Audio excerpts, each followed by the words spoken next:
you have to wonder if Donald Trump has something on Lindsey Graham, Senator Lindsey Graham, because as it turns out, Lindsey continues to go on national TV and make a fool of himself in the way he talks about Donald Trump, in the way he talks about Kamala Harris, in the way he compares them, that pretty much is nonsensical. The hyperboles that he uses kind of mimics what Trump does.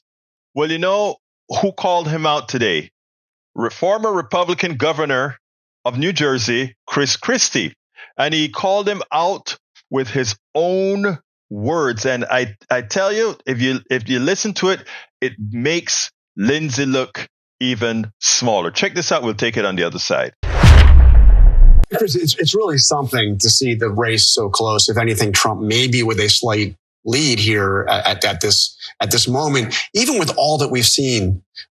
John Kelly coming out saying he praised Hitler, he called American heroes suckers and losers, that he's a textbook definition of a fascist. What'd you make of how Lindsey Graham defended him on that? Well, you want to talk about textbook hypocrite. I mean, that's Lindsey. And let me just use his own words from the night of January 6th. He said, "Count me out.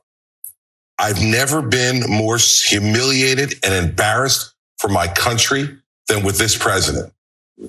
Now, look, you can agree with Donald Trump on certain issues. I do.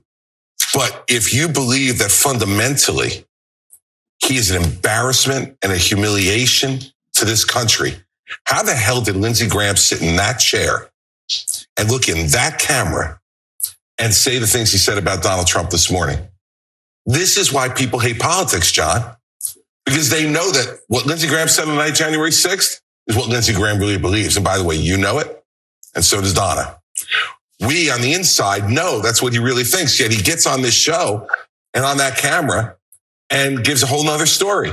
Well, I listened to him that night. I was watching that night.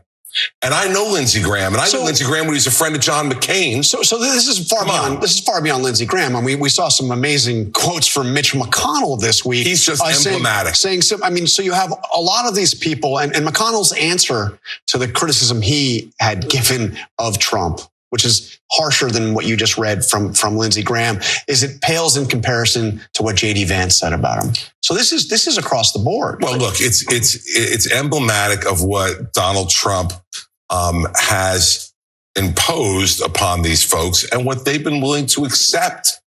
I mean, the fact is they're scared. Lindsey Graham this morning, when you see a guy like Lindsey, who's been around for a long time, John, going back 30 years now, he's been in Washington, D.C.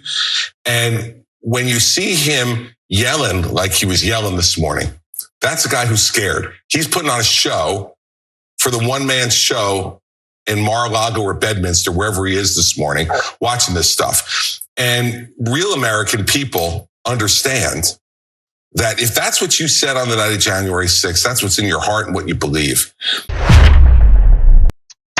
Well, Christie nailed it. Lindsey Graham, it's not only the statement that Lindsey Graham spoke about, but Lindsey has spoken about Donald Trump being all the negative things that we've called him before: homophobic, racist, xenophobic, all the different phobics that we've called him before.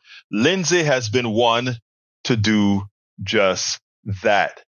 And to watch how Lindsey sounded there, it's a prime shame. I think Christie nailed it. And the other part that I think he nailed, I didn't put it in the video, is that it's probably time, with these few more days left before the election, for Kamala to go out there, VP Kamala Harris to go out there and start telling Americans, this is what I will be doing when I become president, and not be distracted by Donald Trump. Not be distracted by what he claims is wrong with her, what he claims he's done before. Let the surrogates already prove that Donald Trump never really had a great, successful economy, other than the economy that Obama left him. All he left us was a disaster with the pandemic. and the mishandling of the pandemic. We spend a lot of time deconstructing the news, trying to parse it into a form that everybody can understand. We try to find those little nitpicks where it flies above the fray, etc.